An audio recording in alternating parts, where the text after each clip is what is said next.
Welcome back mga ropa. Kwentuhan muna tayo. Tatlong sunod-sunod na beses na tinalo ng Denver Nuggets ang Minnesota Timberwolves ni Anthony Edwards. Maraming nag-akala na isi-sweep down ng Minnesota Timberwolves ang kupunan ni Nikola Jokic na Denver dahil nakauna sila dito ng 2-0. Pero ano nang nangyari?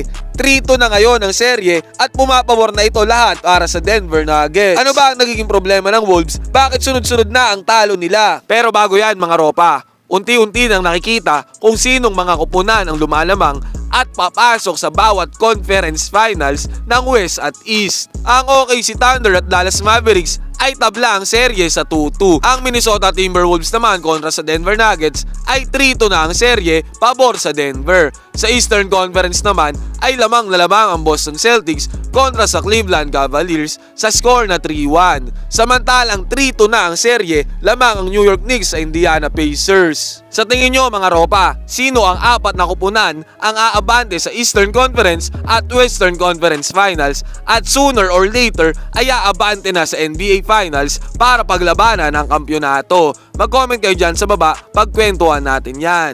Ayon kay Kendrick Perkins, bakit daw itong si Rudy Gobert ay nakakakuha lagi ng Defensive Player of the Year sa regular season, samantalang tuwing sumasapit ang playoffs, nagiging defensive liability daw ito. In short, siya ang nagiging problema sa depensa ng Minnesota Timberwolves. Noong Game 1 mga ropa, panalo ang Minnesota Timberwolves kontra sa Denver Nuggets. Si Nikola Jokic ay umiscore ng 32 points with 9 assists at 8 rebounds. Take note, naglalaro si Rudy Gobert nung time na yan. 32 points ang score ni Nikola Jokic at most of the time, si Rudy Gobert ang kabantayan niya dyan sa Game 1. Malaki ang 32 points mga ropa, but still nanalo pa rin ang Minnesota Timberwolves dahil umiscore naman dyan si Anthony Edwards ng 44 points. Ngayon naman, dumako tayo sa Game 2 kung saan hindi na naglaro itong si Rudy Gobert.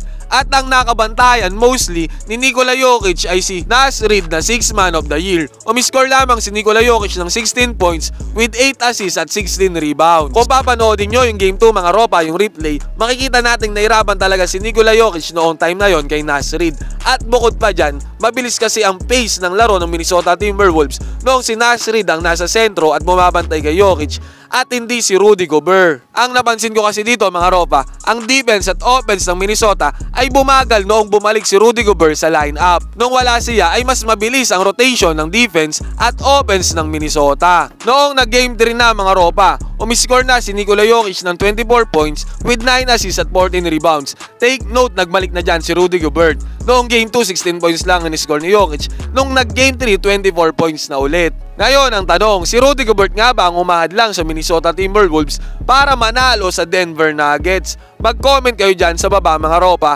kung pareho tayo ng obserbasyon. Pagkwentuhan natin yan.